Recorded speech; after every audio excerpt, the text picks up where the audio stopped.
Welcome to Deep Thought. You should be evolving. Now, I'm sure I might have done this, talked about evolution once or twice, but in line with the podcast I did yesterday, any system, any spiritual system should be about evolution. When the holy men who created every single system in history, it was about making a person a better person. It was about a person evolving their personality. Any system, and you can find that in the teachings of any system. You know, about the behavioral precepts of Islam, or the golden rule of Christianity, or giving charity as the Jews will do, or the Iwe Pile of the Yoruba. I hope I pronounced that right. But whatever the case, if you look at any system, it's a way of behavior to reach a certain point. Buddhism or Confucianism. Now, that's not actually a spiritual system, but more of an ethical system or way of behavior. And any system that you employ should be evolving. You should be evolving. You shouldn't be, every year, you should be getting better. You should be spiraling. Now, I talked about spiraling before. You should be spiraling. You should get better. That's what all the masters, all the holy men, regardless of how close you see them to deity, they all taught the same thing. Any religious scholar with a limited amount of bias. I'm gonna say limited. No one on this planet is totally unbiased about something. But any scholar with a limited amount of bias who works to be objective will tell you that. They can look at the history. When I say that, I mean the history. Like a true, for example, in Christianity, a true biblical scholar, they're not going to just look at the actual book of the Bible, which, if you really look at it, most of the versions now are based on the King James Version, written 1,600 years after the advent of Christ. No, they will look at history. They will look at the books that didn't make the Bible for the history. They will look at the actual history of the time. What does it say about what was happening? What were the spiritual paths at the time? A religious scholar will look at it. And they not just looking at it just for the history, but what were they actually being taught? For example, in Christianity, there was a big gap between what was actually taught by Yeshua, which was Jesus's actual name. The letter J wasn't in the Hebrew language at the time. There's a big gap between what he actually taught and what actually became what is commonly known as the Christian religion. Big gap. Is totally different.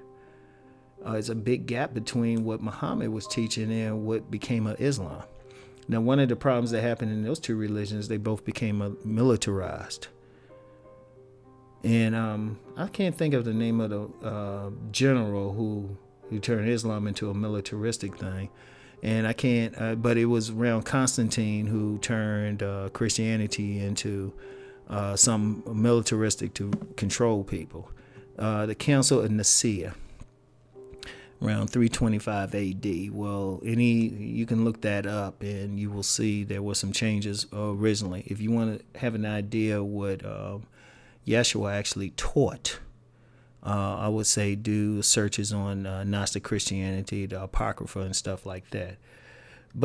And those are just two examples, and you can find that in any spiritual path where it evolves away from what the holy man brought to something that became more doctrine, not something alive that evolved, and teaching evolution. But that's the key. Are you a better person? Are you evolving? Are you a better person than you were the year before? Are you learning?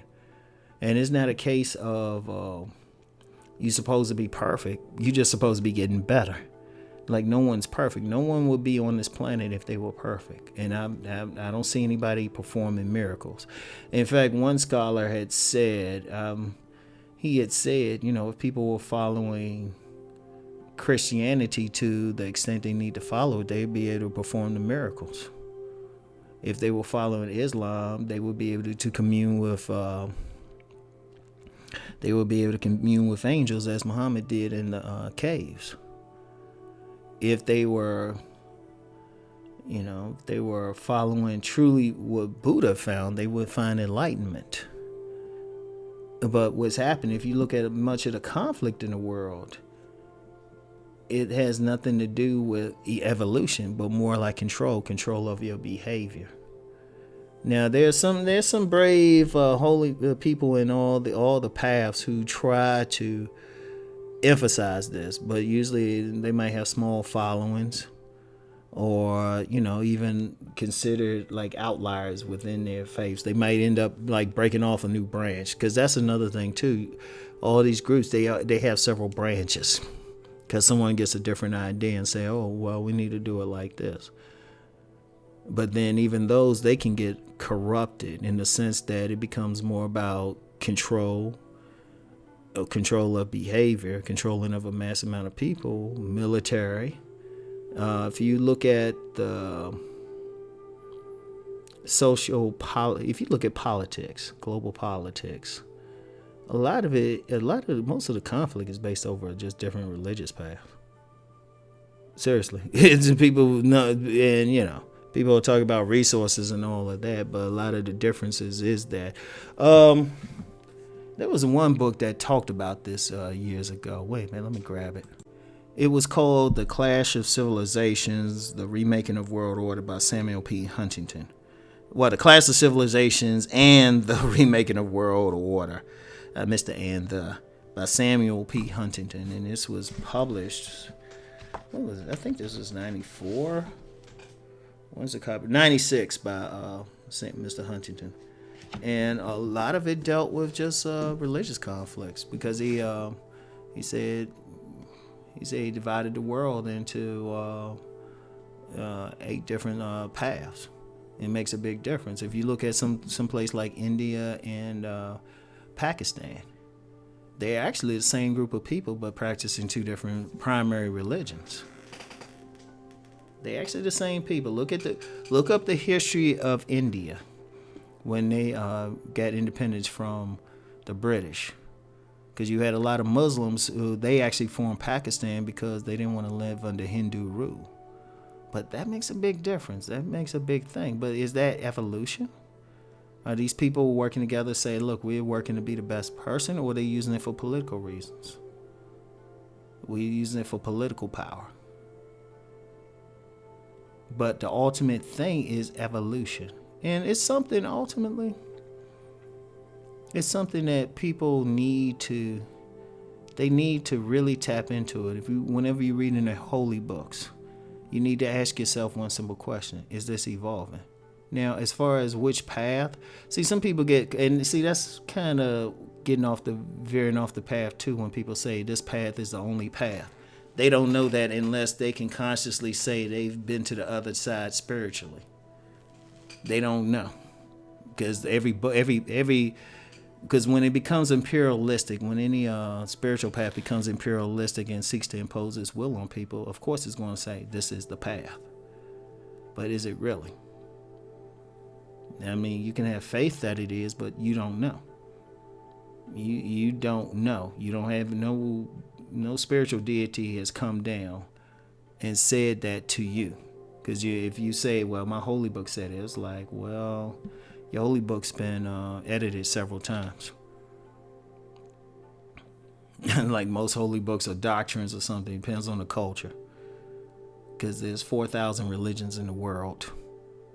Actually, it might be more. 4,000 recognized religions, I put it like that. 4,000 or 5,000. Like I said, that 4,000 number came about 10 years ago, so it might be more. But you have to ask yourself, whatever path you use, are you evolving? That's the key. Regardless, are you becoming a better person? And if you do that, whatever path you're on is the right path. The right path for you. And there's a question of respecting someone else's path to the extent that it's right for them.